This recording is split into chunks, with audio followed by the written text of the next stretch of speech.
Hey guys, it's Charnice and welcome back to my channel. So this video should be pretty quick. This video is for SGU students who have to retake their Bsfcr exam. I get a lot of questions, so I just want to have this video here so that people can share it instead of me like repeating myself all the time. So the first thing I would say is that if you are failing Bsfcr, it's probably because you have like testing anxiety, or it might be because the material is just not fresh in your head and you need to really learn it. Obviously, there can also be a combination of the two. Failing an exam can be really like mentally exhausting and taxing, and they can have you in a space where you know, you feel overwhelmed by the time you have to resit the exam. So I'm gonna tell you what I did to pass Bsfcr, and not only that, but how by the time I got to Bsfcr, I felt like I was ready to take step one. So the first thing I did, I took about 6 weeks to go through boards and beyond.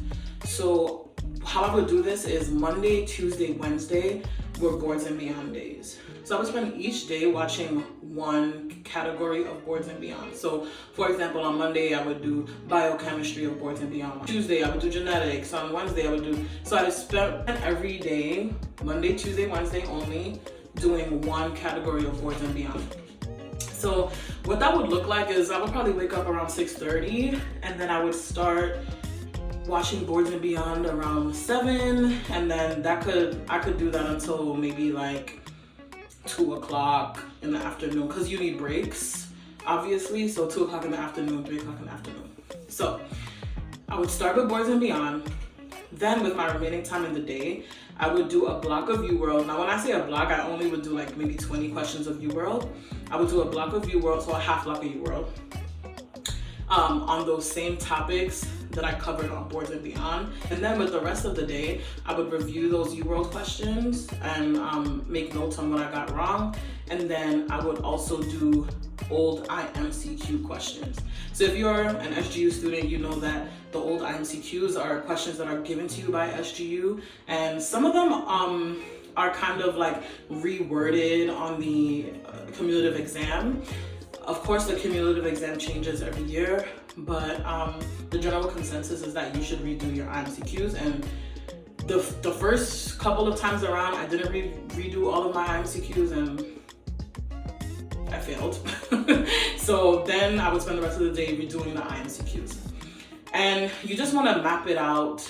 You know, say you have like 80 IMCQs to do, you want to map it out over time so that you can finish all of the IMCQs before you go into the Bsfcr exam. So that covered Monday, Tuesdays, and Wednesdays. It was boards and beyond, UWorld, and IMCQs. On Thursdays and Fridays, I focused a lot on USMLE RX. The reason why I use RX is because SGU exams, in my opinion, resembled RX questions a lot. And I don't know if you guys know this, but the person who like wrote first aid and like came out with first aid is actually the person who founded like USMLE RX. So as you like review the questions and the explanations that RX gives you, you'll see that like it's all first aid. So it's actually a good way to like go through and review first aid as well, doing RX questions. So I would spend Thursday and Friday doing like 3 blocks of 48 questions of RX, and then in the evening again I would hit up IMCQs. And then on the weekends, so on Saturday I would do like a mock exam. So you know, in term 5 you have like your CPRH exam, DNPR, whatever, the other exams. One week I would do CPRH, the next week I would do like the other subject, and then all of the following weeks I would just do like mock Bsfcr exams. And how that looks on RX, you can actually just like click through the subjects that you want to do, set it at 48 questions, and do 3 blocks of those. And then I would review it either the same day or the next day, depending on when I wanted a break. So that's what I did for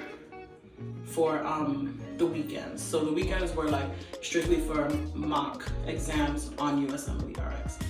And then with any extra time I had left, I would use resources like Dirty Medicine for things that I just couldn't remember, like I couldn't like retain. I would use Dirty Medicine. Their mnemonics are golden. I would brush up on my micro by doing like constant flow charts of the Boards and Beyond, like gram positive and gram negative charts. I would like whiteboard those out all the time. And then I would also review my like URL notes, my IMCQ notes. Like every time I did questions and I was reviewing them, I would make notes. Like I literally had packets of notes. Like this is an example of like notes that I made from like just doing questions. So yeah, I would always have like packets of notes, and that like reviewing those all the time, and especially because like things will repeat themselves. We know that when we do questions, just like reading it all the time and highlighting and annotating and then going back if there was something that I really didn't understand, that helped me a lot. So I know I stressed Boards and Beyond. So since it's a lot of information that you'll be taking in and you're basically starting from the beginning so that you can learn all this information that will be on your cumulative and on your board exams. The way that I kept up with it, I used an Anki deck called the Light Year Boards and Beyond Anki deck, and it was so helpful. I used it every day for about an hour, and I would just randomly do different subjects. I didn't mature many of the cards, but I reviewed so much from it that like I felt like I memorized the Boards and Beyond by the end of my studying period.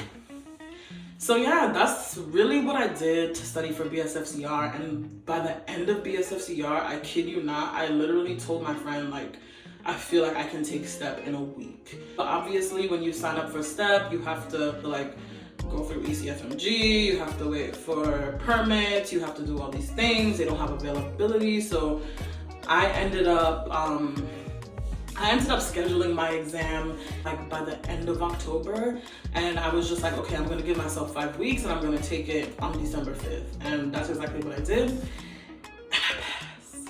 So if you're studying for Bsfcr, I know you might be upset, you might feel embarrassed, you might feel ashamed. You have to let go of all of those feelings and just grind it out. You have to grind it out, and once you do that, once you let yourself let go of all of those negative emotions and allow yourself to really be great, the outcome, you'll be very happy with it. So yeah, those are my tips. If you have any questions, of course, you know where to find me. You can message me, you can email me, you can find me on Instagram, and I will be happy to help. That's what I'm here for. I hope that you guys enjoyed this video, and I'll see you later.